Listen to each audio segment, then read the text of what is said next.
What's up, everybody? Welcome to the live stream, Winning in the Workplace. Tonight, I'm going to be answering your questions. And just like normal, I'm going to pin my email address in the chat on Instagram. And I'm also going to pin my text number. So if you want to text me a question, you could text me a question. So I'm going to be answering your questions tonight. I've gotten tons of questions over the course of the last few days, and I want to make sure that I'm answering those questions for you live. And if you're having challenges with job interviews, you're having challenges with getting interviews, I'll be happy to do everything that I can to help you with that. So this is your opportunity to ask a question. I can tell you that there are tons of people who have questions, who have been asking questions, and I've been answering those questions for you guys. I've had a ton of one-on-ones, and we're working on several resumes right now and just helping people to win in the workplace, get jobs. And for those of you who don't know, my name is Daniel, and I am a candidate coach consultant. I am a talent acquisition manager and have been a talent acquisition for the past 35 years, building, designing, hiring people, building and designing applicant tracking systems. So I know the inside and out how talent acquisition and human resources works. I know how it works. And so one of the things I'm passionate about is helping you win in your interviews. There are questions that I post every day on my social media channels that answer the common questions that every hiring manager that I have ever worked with for the past 35 years, they all ask the exact same thing. And the issue is you don't know what those answers are or what they're looking for. And so I am providing that information to you because I want you to win in the interview.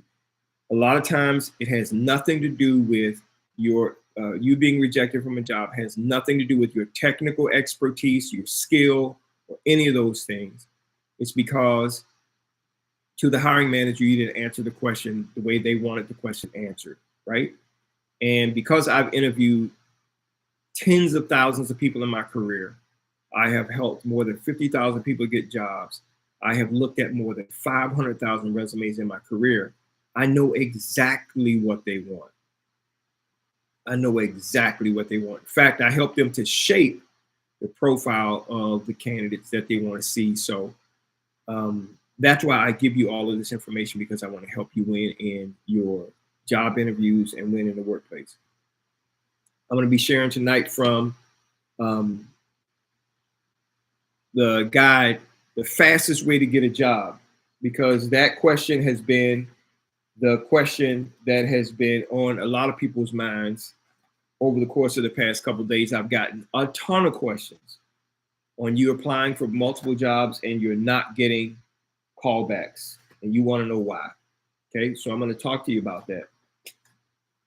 I also share with you guys that I have another resource that will be coming your way for if you are currently working and you want to know how to grow your career, make more money in your career, ask for more money. Keys to increase your value and boost your career will be coming to you next week. So it's 10 keys that will help you increase your value in the workplace and boost your career. Make the maximum amount of money you can while you're working for somebody. That's what you want to do. And this is a HR perspective, right? Human resources perspective. I'm going to talk to you about how you take those next steps. In that guide, I'm going to tell you how you take those next steps to boost your career. Whether you've been on the job for a year or 20 years, I'm going to show you how to increase your value in the marketplace so you can get paid more money and take care of you and your family. Because here's the deal. Your current supervisor is not going to tell you that. If you don't take control of your career, they're going to let you sit right there, like a knot on a log, and stay in the same position for the next 30 years. That's what they're going to do. But is there something you can do to boost your career to get to where you want to get to faster? Is there a way for you to do that? Many years ago, I started off as a recruiter with a company, and in 5 years, I was a chief operating officer. And there are things that I did to get me there, right? And I'll talk about some of those things in the guide. So if you have a question about anything that has to do with the application interview process, questions that you're getting from interviewers or recruiters, leave it in the chat. If you have a work situation that you're dealing with and you just want to, you don't understand it and you want to get answers for it, leave it in the chat. I'll be happy to answer that question for you. You can email me your resume for a free resume review. Email coachdanielsmiley@gmail.com, coachdanielsmiley@gmail.com. And if you want to text me a question, I'll answer those questions via text after this live. You can text me at 469-616-3233, 469-616-3233. That line is not a line that we pick up for phone calls. We only take text messages there. So if you're having an issue in the workplace, or you have questions you want me to answer, I'll be happy to do that for you. So let's go to the first question from Instagram. This Instagram follower says, I have a wonderful question. There is a 5-year gap between jobs that I have to raise my 3 kids, as well as I was the only caretaker for both aging parents who had passed during time off. I was in medical sales and I want to get back into medical sales. How do you answer that? Okay, so if you're in an interview and you have gaps in your employment, a lot of people think that gaps in the employment are the issue. It's not an issue. Gaps in employment don't matter. Why the gap is there matters. That is what's most important. But this is a legitimate reason. You took time off to raise children, to take care of ailing parents. You used to be in the medical sales field. You want to get back into it. So I'm going to recommend, one, you need to reach out to me because I can help you position your resume to bring all of that experience from 5 years ago up to current, so you can present that resume in such a way to show people that you solved their problem. That's number one. Okay, so we got to get your resume straight. Number two, when you are talking about gaps in your employment, this is the way I would answer this question. So if somebody says, hey, I see you have had a gap in employment for 5 years. Now, I told you guys this before. One of the ways that I answer that question is this. I'll say, are you rich? If I'm pre-screening somebody, I'll ask the person, are you rich? Is that why there's a gap in your employment? And I do that to soften the blow. And so the person who has a gap in employment can tell me the reason why. The only reason why I want to know about the gap is so I can help explain it to the hiring manager, who may be judgmental, right? They may judge you for that, but I can soften the blow if I can understand. So the way I would answer this is I would say, well, there are 2 incidents that's happened in my life. One, I took time off to raise my children. I wanted to make sure for the first 3 or 4 years of their life, I was the one that was raising them, and they were not in the care of child care services or what have you. My family had enough money for me to do that. The second thing is I also, during that same time, was taking care of my ailing parents. They have since passed, and my children are in a place where they can go to public school or private school or whatever. And now I'm ready to get back to work and contribute to your team. That's how you answer that question. Okay. That is a good, legitimate reason to have a gap in your employment. An illegitimate reason would be, I stopped working because I was just sick and tired of working, something crazy like that, right? And that could be your legitimate reason. But the concern that hiring managers will have if you say something like that is, you're going to quit when you get enough money, and you're going to keep on doing that exact same thing over again. So they don't want to take the chance. But this is a legitimate reason. Again, remember, hiring managers don't care about gaps in employment. They only care about the reason why the gap is there. And if you have a legitimate reason, you should be fine. Okay. I got a live question on Instagram. And it says, will you review the resume and provide pointers? Air Nike asks. Yes. Email me to coachdanielsmiley@gmail.com. coachdanielsmiley@gmail.com. Send me a copy of your resume and I will tell you. Now, I had a one-on-one where I was helping someone with their resume, and I want to share with you something about the resume process. A lot of people ask, is the resume going to be AI friendly? And the answer to that question is yes. So in my role, I am responsible for building out and designing the applicant tracking system. Artificial intelligence is usually a keyword search tool inside of the applicant tracking system. But who do you think enters in the keywords that it needs to search? Who do you think does that? That's a human, a person. So there are things that I would want AI to look for on a person's resume to give me a grade about whether or not that person is a fit. AI is being used right now on LinkedIn. If you apply for a job on LinkedIn, you will see a tag at the bottom that says that you are 8 out of 10 in terms of your qualifications for this job. What LinkedIn is doing is using an AI tool to scan your qualifications, your profile, your resume that's uploaded into LinkedIn, and it is making a determination if you have all of these keywords that are important to that company that is hiring. That's how it works. But in order for AI to work properly, a person has to tell it what to look for. Okay. Or you can type in and ask AI to look for it and then confirm that, yeah, these are the things that are important to us. And it'll tell the applicant tracking system that you are 8 out of 10, or you're 10 out of 10, or you're 9 out of 10, or you're 5 out of 10. Now, here's what ends up happening. If your resume is not positioned correctly and it says that you're 5 out of 10, you might be a 10 out of 10, but your resume doesn't have the proper keywords. What keywords is this looking for? Looking for quantifiable keywords that are inside of the industry and type of position that you are applying for. Okay. So for me, that would be talent acquisition, recruiter, applicant tracking system, human resources generalist, human resources business manager, recruiting manager, director of talent acquisition. It's looking for those types of keywords to see if I am a fit for this particular job. And what many companies are trying to do with AI in their applicant tracking systems is get the AI to screen down this 98 candidates out of a 100 who are not what I call a supreme fit. Only 2 out of every 100 people who apply for a job have everything that the job requires.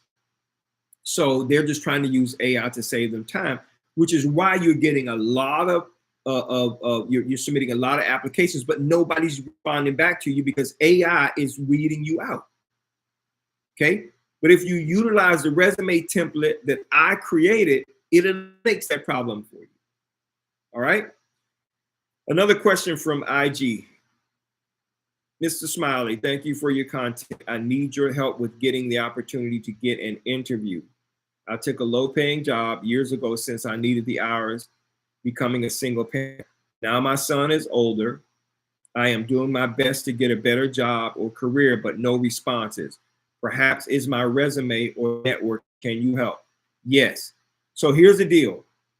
If you are applying to jobs, but you are not getting a response, not even a rejection response, it usually means that is a passive job and they're really just trying to fill their database. But if you're applying to jobs and you're getting a rejection, and that rejection could be, thank you for applying. Unfortunately, we will not be moving on with you past this point. Thank you very much for applying for this job. We decided other people are better qualified, whatever that rejection letter is. And by the way, that rejection has to be created. 99% of the time it's created from a recruiter who has seen your resume and they are clicking an automated email reply. I build those automatic email replies in our applicant tracking system, and I try to soften the blow with that. But you're getting that reply from a recruiter who has reviewed your resume 99% of the time, okay? So if you are getting a rejection, how do you know you're getting rejection, right? How do you know your resume is the issue? If you're applying to 10 jobs and you're not getting 2 callbacks, something's wrong with your resume. 10 jobs, 2 callbacks. That's a 20% success ratio, 80% rejection ratio. 80%. Something's wrong with your resume. What is the main issue with your resume? It is hard to see what your area of expertise is. What is an area of expertise, coach? This is what I mean when I say area of expertise. I mean, you are an expert when you can do this job with your hands tied behind your back and your eyes closed. Now, I want you to think about that. All of us have some kind of skill on a job that we can do with our hands tied behind our back and our eyes closed. That is your area of expertise. If that is not clearly listed on your resume, you will not get called back in 2024. The resume template that I've created is designed to push forward all of your areas of expertise and quantifiable accomplishments. I had a one-on-one with someone today who had been working in the healthcare field as a business analyst for 21 years. And if you're on this live, how you doing? 21 years. And when I looked at her resume today, I showed her how her expertise, you can't work on a job for 21 years and not be an expert at something, right? But I looked at her resume and said, it is hard for me to tell what you are an expert at. It's not hard to see what work you've done, but it is so difficult. So I asked her a question. I said, as a business analyst, how many clients were you responsible for talking to annually? Okay, when I framed it like that, she said, oh my goodness, about 1,000. Okay, that's 1,000. That's cool. All right. And then I said, how much revenue in sales was each one of those clients responsible for paying the healthcare company?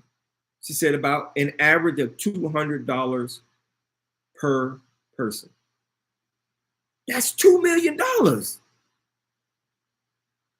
So you were responsible for helping to generate $2 million for the company annually for 21 years. Why is that not listed on your resume? Why is it not clear on your resume?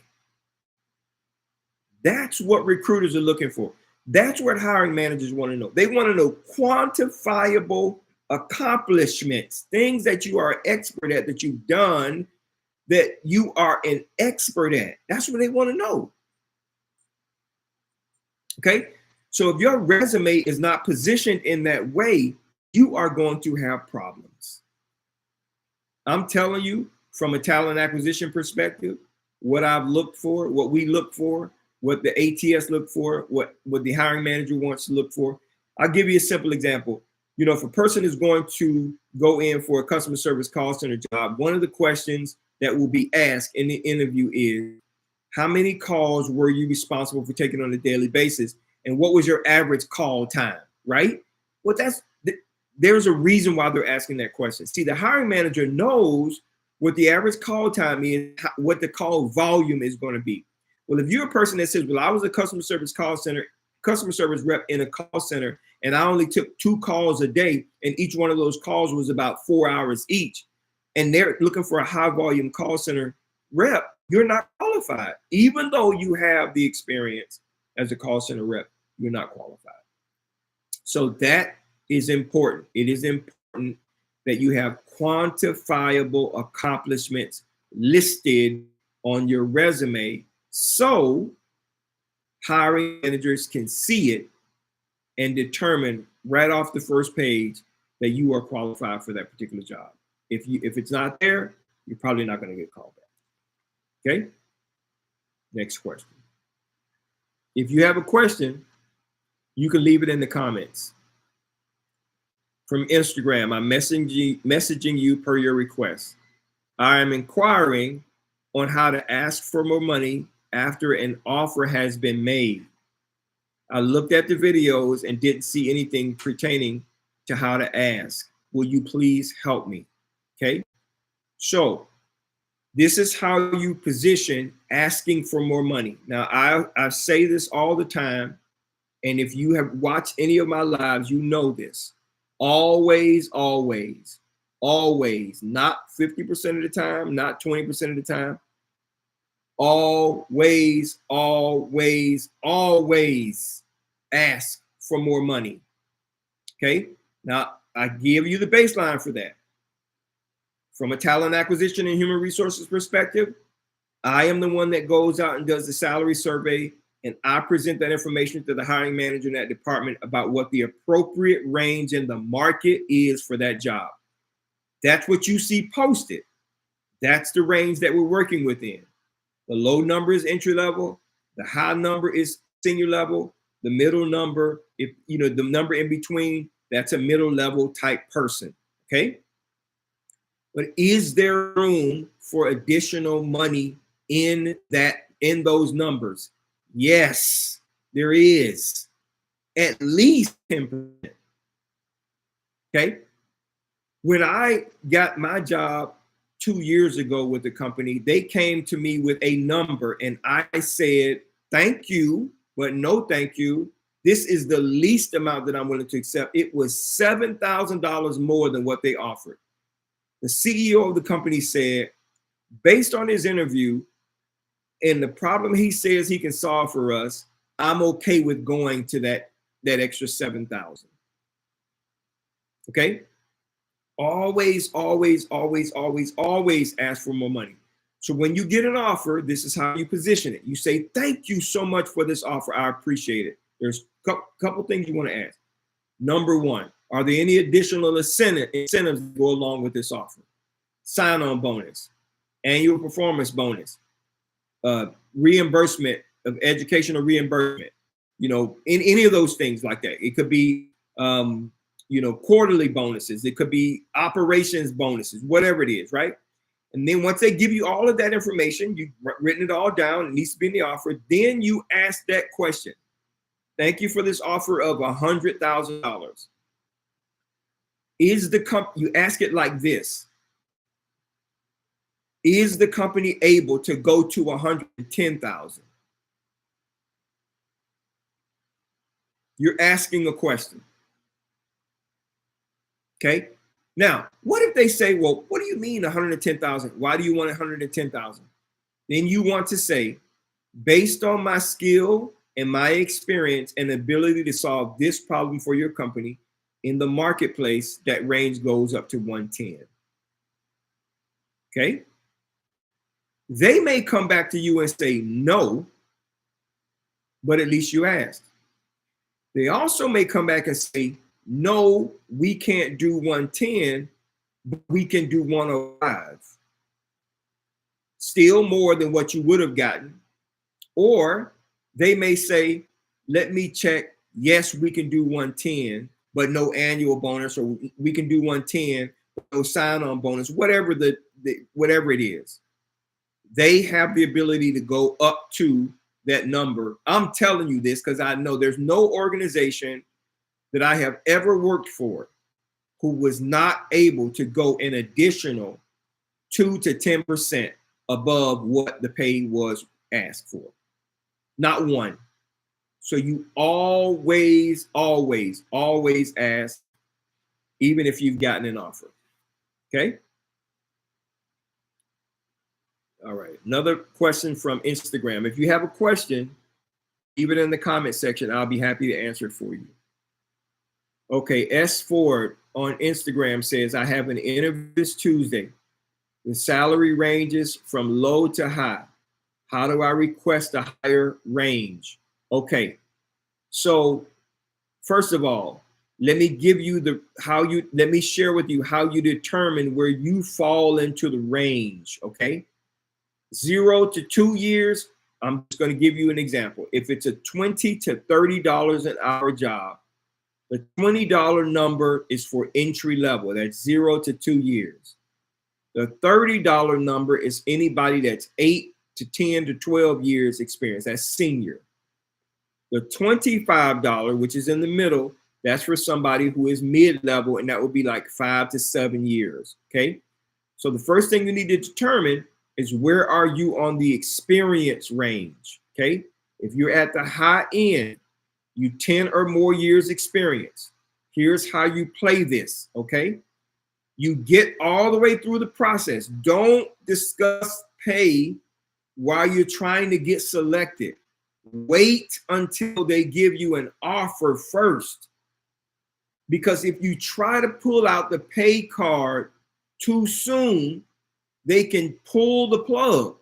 Don't do that. Wait until you get an offer in your hand, okay?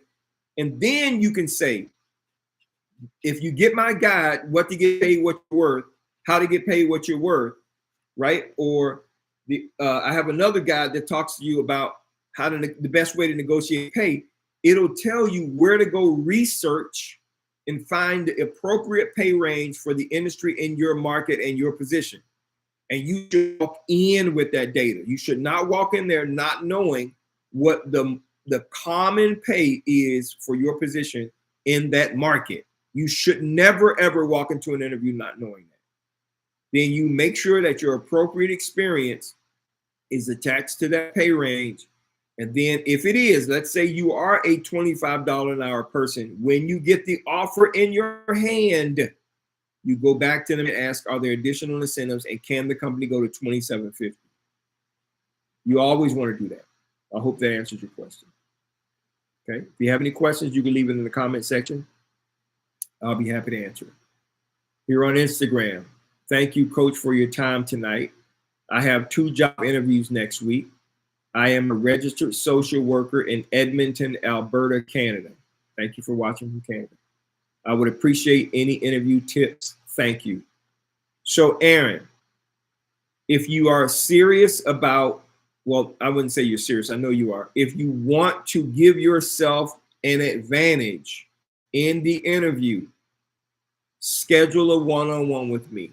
In 30 minutes, I will tell you almost every question they're going to ask you and how to respond to every question that they're going to ask you and what the pay is going to be for the pay range for that position, how to completely 100% prepare yourself. Now, you can book a one-on-one with me and do that.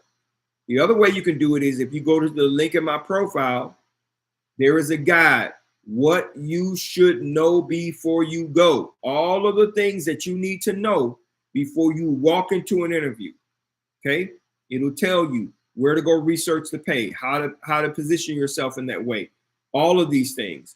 I recommend that you go grab that as well. So you can book a one-on-one with me. I'll prepare you for both of those interviews, tell you exactly what questions they're going to ask you, or you can go and get that guide, what you should know before you go, okay?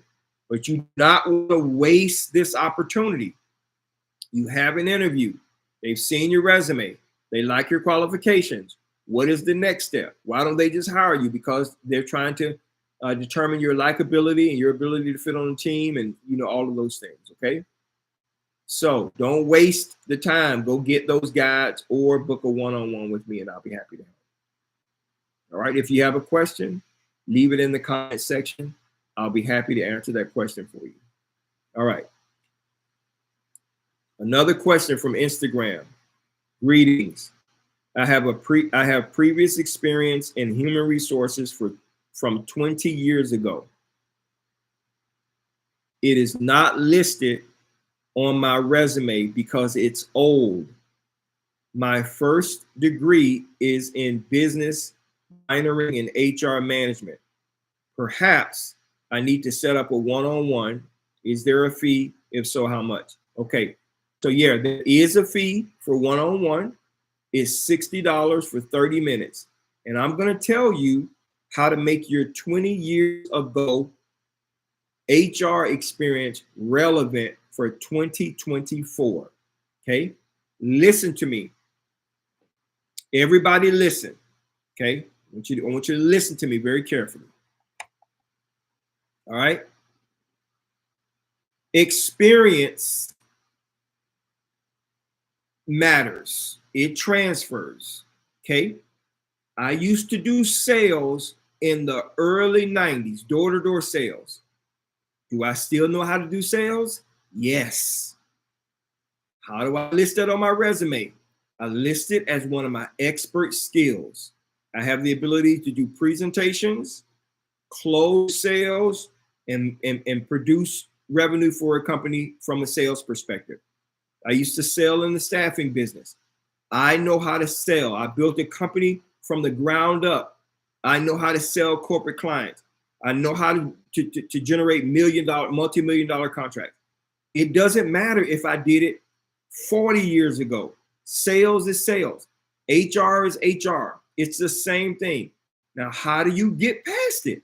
Well, on your resume, on that first page, the way that I have you set it up is you have your area of expertise. And what you will put is you will put your human resources expertise on that first page under the areas that I have you listed in.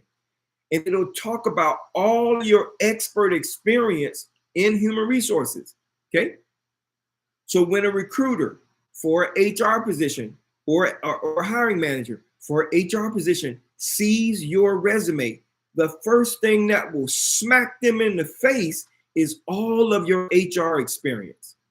Okay?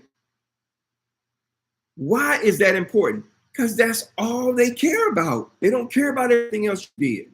They only want to know, can you do the HR work that I need you to do? That's all they care about. So I have created a resume template to have you highlight that on the first page. And when they see it, they will want to see you. It doesn't matter if it was 20 years ago. It doesn't matter. HR has not changed that much. Laws have changed, but the function of HR has not changed for the most part. Aaron says, sure, coach, I would like to book a one-on-one with you. How do I do that? So Aaron, there's a couple things you can do. One, if you want to send me a DM here on Instagram, I can send you the link to purchase that time. Or you can go straight to my profile here on Instagram and click the one-on-one coaching, click that button, purchase the time, and then we will schedule a time to do your one-on-one. Okay. It'll be just me and you. I don't record one-on-ones. I want to give you all of the information that you need. If you want to send me an email requesting a one-on-one, I can send you the link to purchase the one-on-one time so we can get that squared away as well. But the sooner you do it, the sooner you will be prepared and ready to go for your interviews. If you get an interview and you are unsure about what's going to happen, I'm telling you, get on my calendar. In 30 minutes, I will have you blow every hiring manager away. I know exactly what questions they're going to ask. And all of the hundreds of hiring managers that I've worked with and all of the hundreds of interview guides that I've made and created for managers in every imaginable industry, they all ask the same exact question. All of them. The only nuance is the technical expertise depending on the job. That's it. They all ask the same thing. Every single one of them do. And I give you those answers every day. Hen Dog says, if my job says they don't have a title position for what I do, but I believe they're telling me that because they don't want to give me some money. So, Hen Dog, that's okay. Your function, the function of your job identifies the work you do for the company. So if you tell me in the chat or email me or DM me or text me what that function is. Like, what are you doing at that job? I'll tell you what the job title is. So you can then go and do a salary survey yourself, utilizing the tools that I share in my guide, The Best Way to Negotiate Pay and How to Get Paid What You're Worth. You will be able to see if you are getting paid what you're supposed to be getting paid. So just leave me that information. I'll tell you right now exactly what your job title is. Okay? If you have a question, leave it in the comment section. If you have an interview that's coming up, don't waste it. If you need to get on my calendar, I'll be happy to do that. From TikTok, every day I feel less and less like a person and more worthless as a human being, feeling like I did or am doing something wrong. Every time I step into an interview, I get extremely stressed and my mind goes blank. So this is not uncommon. It's very common. There are a lot of people who have anxiety and get depressed when they have to go into an interview. It's fear, okay? So I created a guide, How to Overcome the Fear of Job Interviews. And that anxiety and that stress overcomes you. It happens to all of us. It may not happen to you in another area, like a person might have. I know some people who are afraid to fly, right? They have a fear of flying. So their anxiety takes over. They're like, oh my God, the plane is going to crash. And they've never been on an airplane in their entire life. Or a person is afraid to speak in public, right? That fear overcomes them because they're afraid they're not going to say the right things. They're going to be judged. Well, that's what happens when you are trying to prepare for an interview. You don't know what they're going to say. You don't know how they're going to judge you. You don't know the questions they're going to ask. And so there's a fear that overcomes you that you're not ready. As a talent acquisition expert, okay, I prepare candidates like you so that you don't have that fear. And the talent acquisition person that you're working with should be preparing you for it. They should not let you go into an interview naked, ever. They should prepare you for what the question the manager is probably going to ask you, the personality of that manager, what they're looking for most out of the individual. That should be happening. So because I know that, I've created a guide in my store. It's called Overcoming the Fear of Job Interviews. It tells you all of these different fears: the fear of judgment, the fear of not knowing the question, the fear of the unexpected, how to overcome all of that so you can be better prepared. Now, Rosario, I have clients who meet with me weekly, okay, weekly. And I talk to them about how to overcome their fears until they get a job. Most of my clients are going to be talking to me for at least 4 weeks, many of them for 4 weeks, because it'll take you a week to interview, a week to do a second interview, 2 weeks before you get the job, and then you get started. If you can get past the anxiety of interviews, if I can help you overcome that fear by helping you understand a few things that I know, then that won't be an issue for you. You'll walk into a job interview confident, knowing, one, the questions they're going to ask you. Number two, how to answer every single question that's ever going to be asked. And number three, you will feel empowered and in control and not out of control and all over the place, and your brain is going blank. Okay. So there's a lot of people who have that same anxiety, same fear.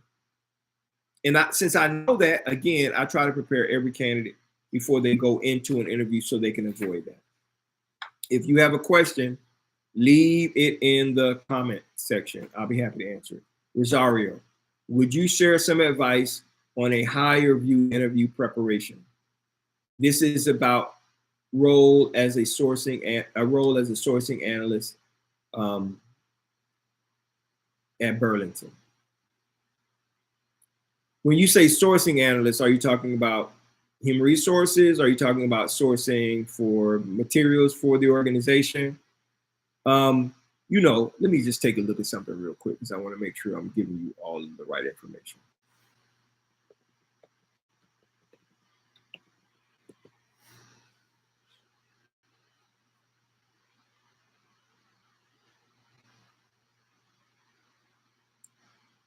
So you know, higher view is a lot like an AI tool, right? Okay, so let me share this with you because I think this is important. This will be important for you to understand. Most hiring managers suck at interviewing. What's the purpose of it? Okay. Number one, our job is to screen candidates for their qualifications. Can you do, have you done, and can you do the job, the work that I need you to do from a technical perspective? Okay, can you do that? That's the purpose, first purpose. Number two, our job is to evaluate your experience as a whole. That evaluation is not only can you do it, but can you do it the way we want you to do it? Like, do you have relevant experience, right? An example would be, Dan, I know you're a recruiter, but have you recruited in the IT industry? Or have you recruited in the healthcare industry? My answer to that question is yes, in both cases. But we screen you, we evaluate you, your talent. So once we've screened you, we know you can do the job. We know you can do the job the way that we want to do it. The very third thing is we want to see if you are fit for our team. That's about likability. Do I like you? And do I think you're going to be liked by the team? Okay, likability. And I talk about that all the time. So what does HireView do? It makes it easier for the hiring managers to get questions answered from you without them having to do the job of asking the questions. Why? Because they don't know what questions to ask. They don't. Okay.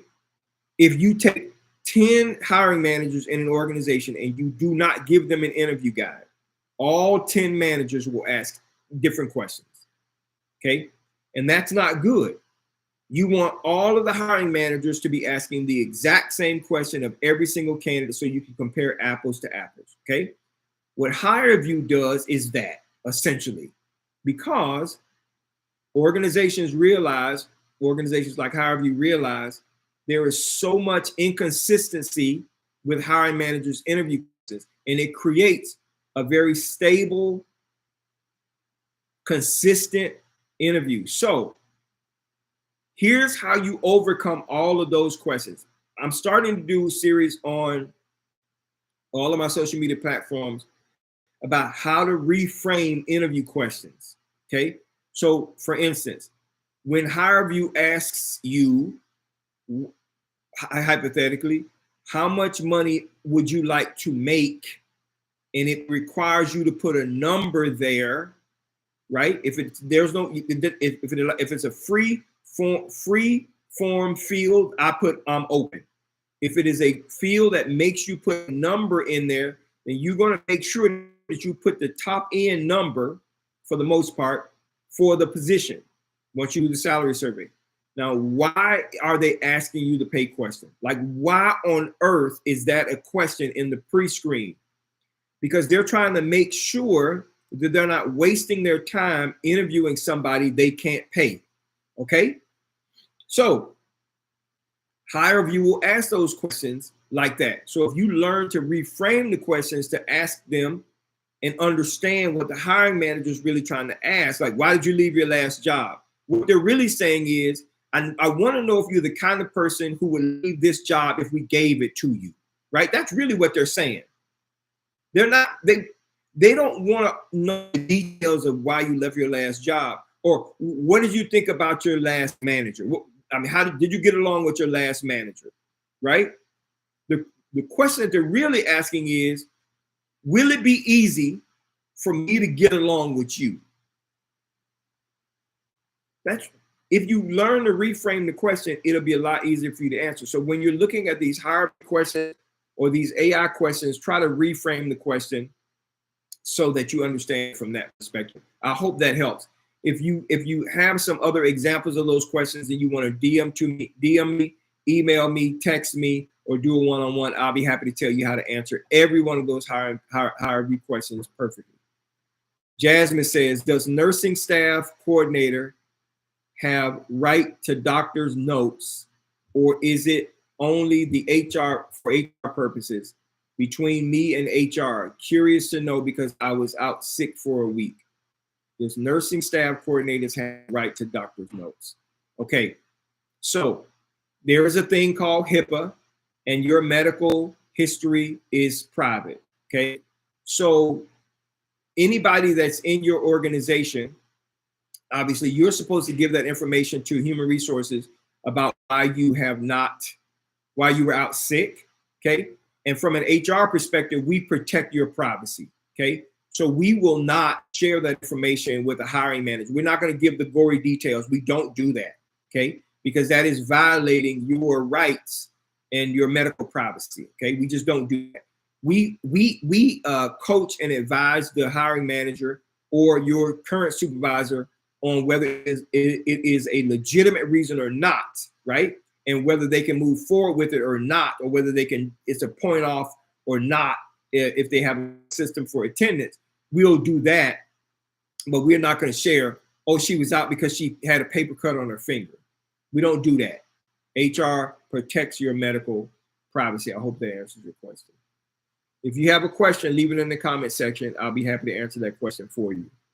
Okay, so it's about inventory allocation. All right, let me go back to what you said, Rosario, so I can make sure I understand your question. Would you share some advice on how I view inventory allocation? Okay, Rosario, we probably need to take this offline so that I can understand it in context, because I'm going through a lot of messages at the exact same time. So if you want to message me directly, whether it's via Instagram, TikTok, or email or text, I'll be happy to answer those questions for you. TDC 1316 says the VP of a business to business sales organization just informed me after my 2 interviews that a decision will be made within 10 days after my two, and I'm one of 3 finalists. What should I do next? Okay. So I'm going to be really straightforward with you. Okay. So I don't know what the B2B sales product or service is, but it does not take a company 10 days to make a decision. Now, if they are still interviewing other candidates, if those other candidates are still in the interview process and they're trying to work all of that out, it may take a little longer than normal. But let me tell you something.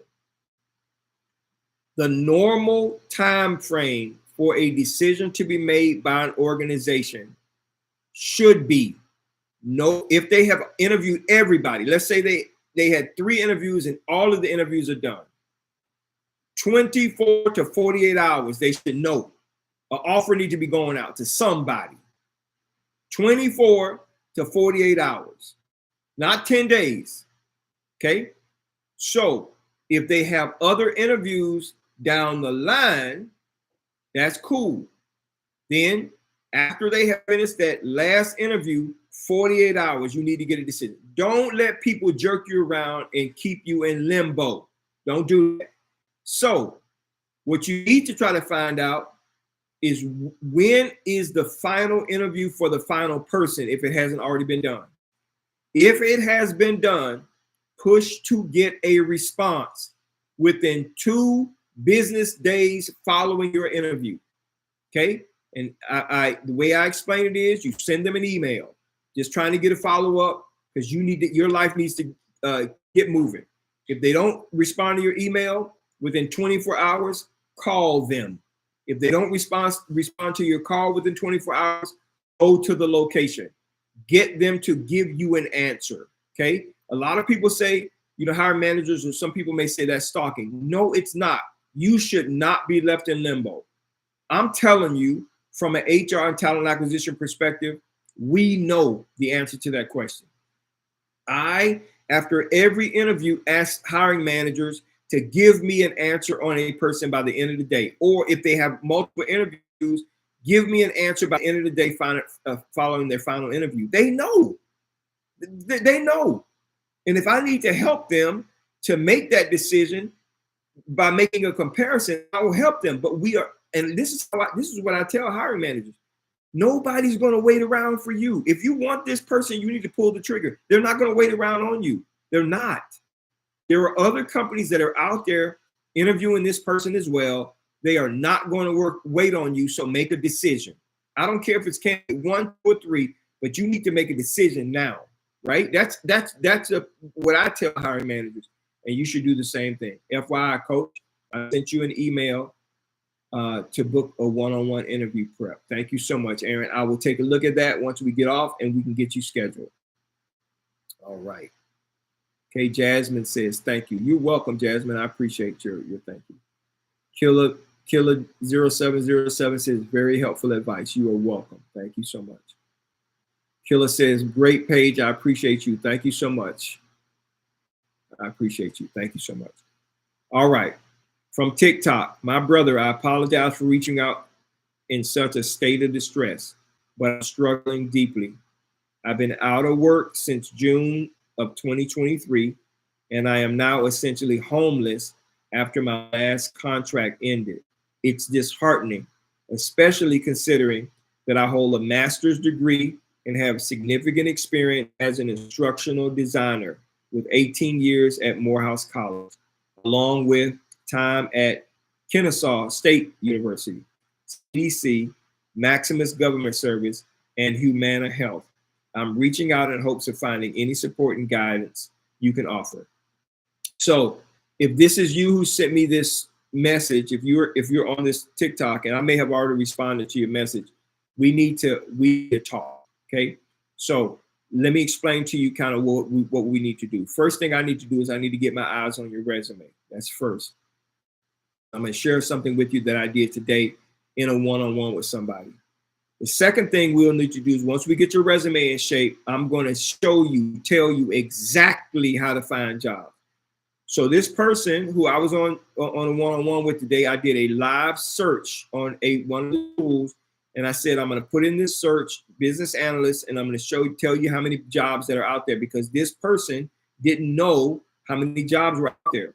Well, just a quick search with one of the tools that I use, I found 414 jobs that were open for business analysts in the healthcare space. Okay, if she applied to all four, just a big number. If she applied to all 414 positions and had a 5% response rate, she'd get 20 responses. If she had a 1% success rate, she'd get 4 job offers. Right? Your issue is you have all of the skills, experience, education, and background. You're ready to get back into the job market. So either your resume is stopping you from doing that, or you don't know how to do a job search. I am going to be doing a presentation in the coming weeks where I'm going to get you online and walk everybody through exactly. It's going to be a 4-hour, 5-hour thing where I'm going to give you everything from how to find a job, how to position your resume, everything. And you guys will be able to sign up for it. And it's going to be all virtual. I'm going to show you exactly how to look for jobs. It's the same exact way that we look for job openings when I was in the staffing space. I know exactly where jobs are. I know where they are. You don't know where they are, right? You don't know what we're doing and where we're putting those jobs, but everybody in the talent acquisition, HR, and recruitment space is doing the exact same thing. So I can show you exactly where to find jobs. In the same way, I can show a hiring manager exactly where to find candidates. So number one, we need to get your resume right. We got to make sure your resume is in shape. Number two, we need to upload it to all of the appropriate platforms so that it's ready to go. So when you start applying for these jobs, you can start getting responses back from people pretty quickly. So that's what needs to happen. So if you need to get with me, send me a message. I'll tell you exactly what we need to do, the steps that we need to take. Number one, get your resume in shape. Number two, I need to show you exactly where to start looking for a job. Number three, you need to apply. Once you start applying to those jobs and you get responses, I need to get ready for this interview so somebody can hire you. We can have all of that done in less than 30 days. You can go from not having a job to having a job in 30 days if you just follow those steps. Okay? I'm here to help you guys. If you have any questions, leave it in the comment section. Bunkley Antonio says, very helpful info. And what is your turnaround time frame for resume and one-on-one? If you do a one-on-one with me, it's a It's $60 for 30 minutes. I'll do a one-on-one with you and go over all of that. If you have me do the resume rework, I'll rework your resume. Now, if you want to go to somebody and have them spend $500 on it, that's completely up to you. I don't advise that.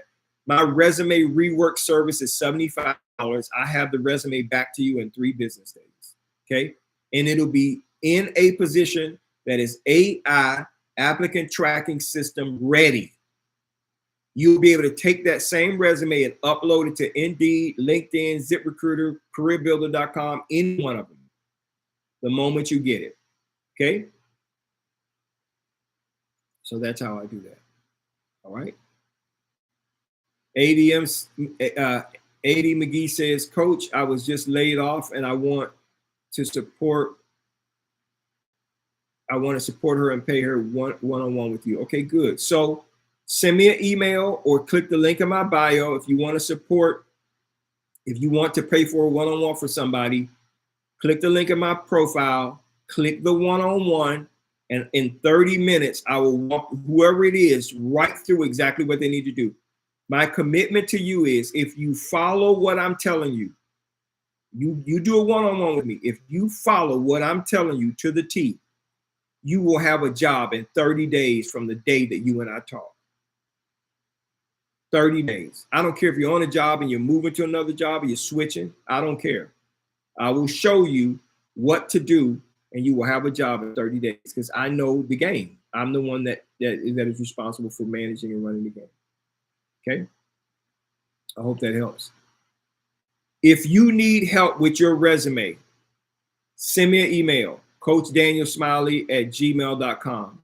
If you have a question, you can email it to me. You can DM me, or you can leave a comment on any one of the videos that I post. You can text me, 469-616-3233. You can text me, 469-616-3233. If you need a one-on-one and you need to get yourself in a position where you could be working on a job, making the money you want within 30 days, click the link in my profile and schedule a one-on-one. If you need any other resource like the resume template, the resume rework service, how to overcome fear of a job, the fastest way to get a job, the best way to negotiate pay, how to get paid what you're worth, all of those resources are in my store right now. You just click the link, figure out which one you want and grab it. Okay, that's all you have to do. I am committed to consistently sharing information with you that is going to help you to win in the workplace. I'm committed to doing that. And I would love your support. How can you support? Well, you can support me by going to the store and grabbing something that you need. Or if you already have everything that you need and what I'm saying to you is helpful, you can click the link in my bio and give $10 to support what I'm doing. I'm giving all of this content for free on the social media platforms. And the best way you can say thank you is to just click the link in my bio and give $10. It will help me to continue doing what I am doing. I have a couple of other things that I have coming up. I'll be sharing that information with you. And just like I say, after every single live that I do, I will spend the rest of my life,